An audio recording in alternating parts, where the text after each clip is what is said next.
అది కూడా చాలా ప్రేమగా చూసుకునేది సార్. ఆమె కవిత కూడా చాలా ప్రేమగా చూసుకునేది. ఇద్దరు భార్యాభర్తలు బాగానే ప్రేమగా ఉండేది సార్. కామన్ గా గొడవలు పడుతుర్రు అని చెప్పేసి మేము చాలాసార్లు మేము పట్టించుకున్నాం. మేము మా ఇంటి దిక్కు వస్తే అక్కడ పడుకోబెట్టినాం, దీనికి దూరం చేసినాం. చాలాసార్లు మేము కూడా బెదిరించి మా వాళ్ళు తోడు మా అన్న వాళ్ళు కొట్టడం జరిగింది, అంతా జరిగింది. అలా తమ్ముడు కూడా ఇట్లా గొడవలు చేస్తే చేయకన్నా సంసారం ఆగమవుతుంది, నా నా పరువు పోతుంది నలుగురిలో అని చెప్పేసి మా కోడలు హైదరాబాద్కి వెళ్ళిపోతే కూడా తమ్ముడు ఆటో నడుపుతుంటారు సార్ సిటీలో. పట్టుకొచ్చి ఇద్దరిని కలిపి మంచిగా ఉండుర్రి, మీరు నా పేరు చెడ్డ పేరు దేకండి అని చెప్పేసి వాళ్ళను ఒక దగ్గర చేసింది సార్. ఇట్లా కామన్ గా గొడవ పడేది కానీ ఇట్లా చంపుకునేంత అయితే ఏం లేకుండే సార్.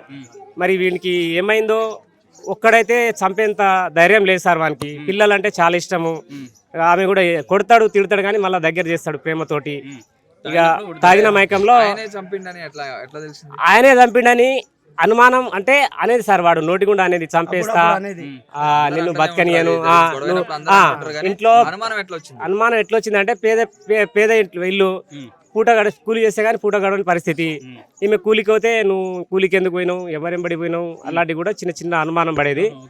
మేము చెప్పేది, అరే బయటికి ఆడవాళ్ళు మగవాళ్ళు జాబులు చేస్తారు, కూలి పనులు చేస్తారు, తప్పేముంది, ఆమె వెళ్ళకపోతే నీకు ఎట్లా తిండి దొరకదు, నువ్వు పని చేయవు ఆమె పని చేయకపోతే పిల్లలు ఎట్లా తాగుతారు అని చెప్పేసి ఎట్లా బతికిస్తారని చెప్పేస్తే లేదు నేను బతికిస్తా పంపిస్తా అని చెప్పేది. అయినా కాట మిల్లు పోకుండా వారం రోజులు తాగి పండేది, వారం రోజులు మిల్లుకు పోయేది.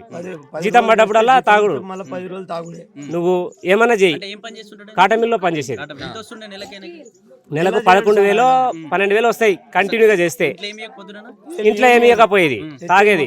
కాకపోతే వీడు జీతం పడ్డప్పుడు ఏం చేసేది, తాగిన మత్తులో ఉంటాడు కదా, పైసలు గుంజుకొని చేసి పిల్లల్ని ఏదో సాద్దామని చెప్పేసి అనేది. ఇంట్లో వెళ్ళకపోతే మా ఇంట్లో వచ్చి కూడా నిర్మోహమాటంగా అడిగేది సార్. పిల్లలకు ఇది లేదు అది లేదు అని చెప్పేసి నిర్మోహంగా అడిగేది. అన్ని తిట్టి మా ఇంట్లో ఒక కూతురులాగా వచ్చి కాబట్టి ఏమంటే అది తినేది సార్. 24 గంటలు మా ఇంట్లోనే తిరిగేది. మంచి అమ్మాయి. ఇంత పిల్లల్ని వీడు చచ్చిపోయినా బాగుంటుండే కానీ ఆమె మాత్రం చావకపోయేది ఉండే సార్. ఇంత దారుణం చేస్తాడు మేము కళలో కూడా అనుకోలేదు సార్.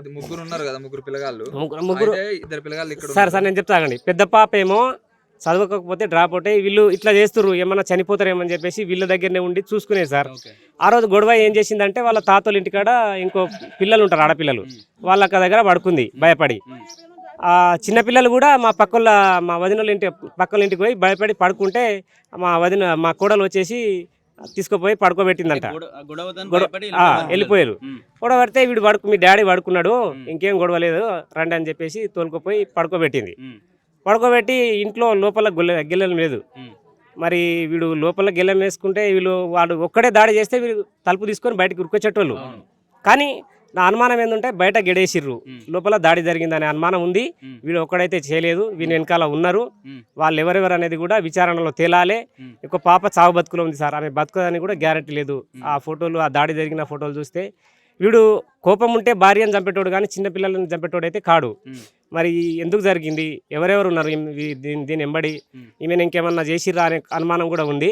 కాకపోతే ఇవన్నీ విచారణలో చేసి వాళ్ళను సరే సార్ మనకి ఇప్పుడు ఉన్న చట్టంలో ఉరిశిక్ష అయితే లేదు, వాని జీవిత కారాగార శిక్ష చేయాలి వాళ్ళని, లేదా ఎన్కౌంటర్ అన్న చేయాలి. అదే పని చేయాలి సార్. ఇలాంటివి మా తండ అంటే పులిగోనిపల్లి తండ అంటే ఆమన్గల్ వాళ్ళకే తెలియదు. అలాంటి ఊరు పేరు ఈరోజు 2 రాష్ట్రాల్లో మారిమోగిపోయింది వీళ్ళు చేయడం వల్ల. ఇలాంటి ఇంకోటి సార్, ఊర్లో కూడా పిల్లలు చాలామంది తాగుడుకు మత్తుకు బానిసై అడ్డగోలుగా తిరుగుతుర్రు. అలాంటి వాళ్ళని కూడా కొంచెం పట్టించుకొని చర్యలు తీసుకుంటే కూడా అదే రెగ్యులర్ గా నడుస్తూనే ఉంటది.